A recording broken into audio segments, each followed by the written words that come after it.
Welcome to today's explainer. We're getting right into it. You know that exact feeling, right? You're driving along, totally minding your own business, and suddenly your stomach just drops.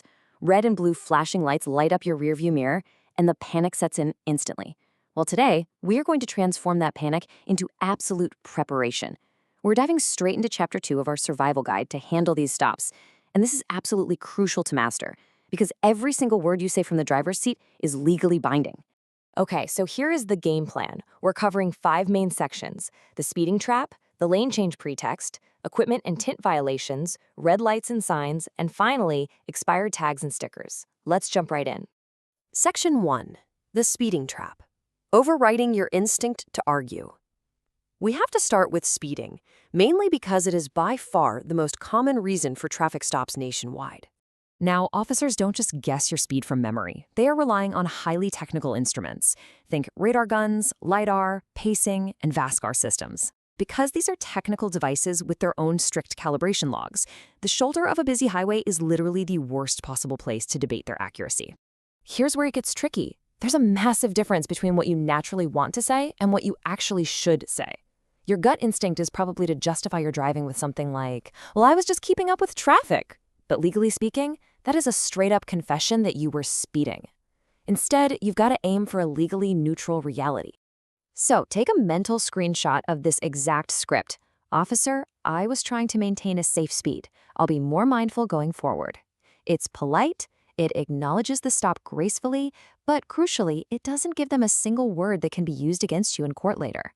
But, what if you weren't speeding? What if you were genuinely just checking your blind spot or maybe swerving to miss a pothole? How should you explain legitimate driving maneuvers when you get pulled over?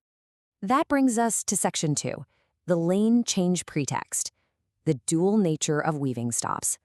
A seemingly simple lane change can actually be a cleverly disguised trap. This is all about the pretextual stop. Basically, officers will frequently use a super minor violation like weaving slightly or an improper lane change as a totally legal excuse to pull you over.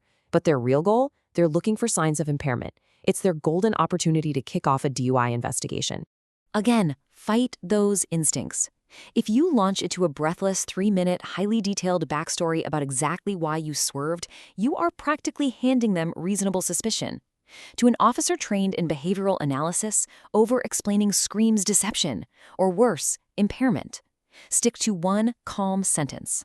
"I apologize if my lane change appeared unsafe. I was checking my blind spot before merging." Now, pay very close attention to the officer's questions here. If you hear them pivot to personal things like, "So where are you heading tonight?" or "Have you had anything to drink?"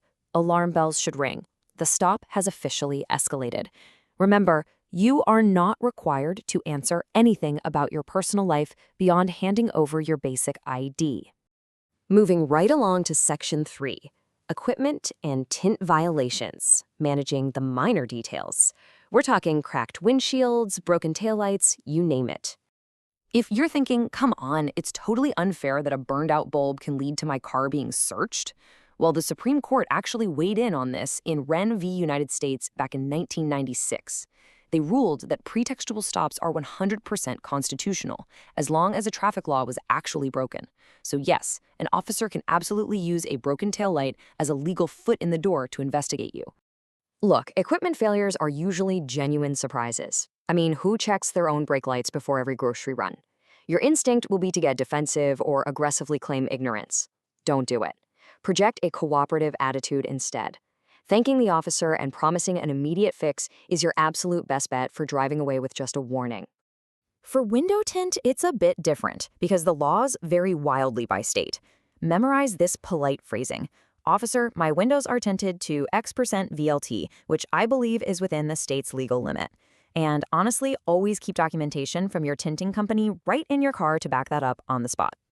I can already hear some of you saying, "Okay, but what if the light was yellow? I swear I made it."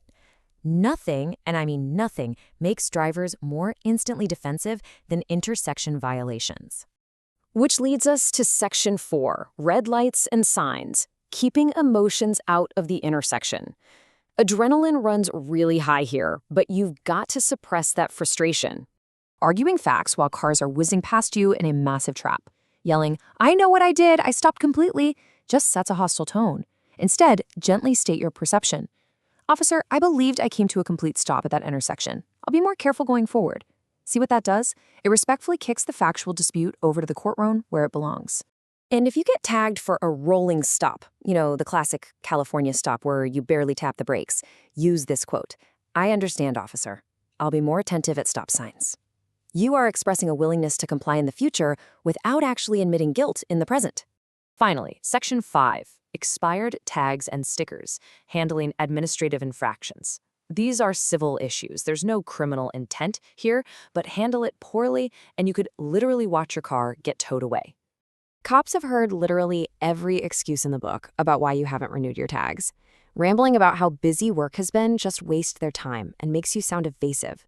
A straightforward apology and a promise to fix it today is strategically smart and way more likely to earn you a little grace. Now, if you actually did pay it, and maybe there's just a database lag, politely offer your proof. Say, "Officer, I renewed my registration on this date. I may have the receipt in my glove compartment. May I retrieve it?" That phrasing is key. You announce the location of the document and you ask permission before you reach. It keeps the tension low and everyone safe. Through all 5 of these scenarios, there's one giant flashing neon takeaway. The roadside is absolutely not a courtroom. You literally cannot win an argument on the shoulder of a highway, no matter how right you are. You win it in court with evidence and with a clear head. So, I want to leave you with a question to really chew on. Next time you're pulled over, ask yourself, are your roadside words building a defense, or are you accidentally building a confession? The next time you see those red and blues, remember that your silence, paired with these prepared scripts, is your ultimate constitutional shield. Stay safe out there, everyone.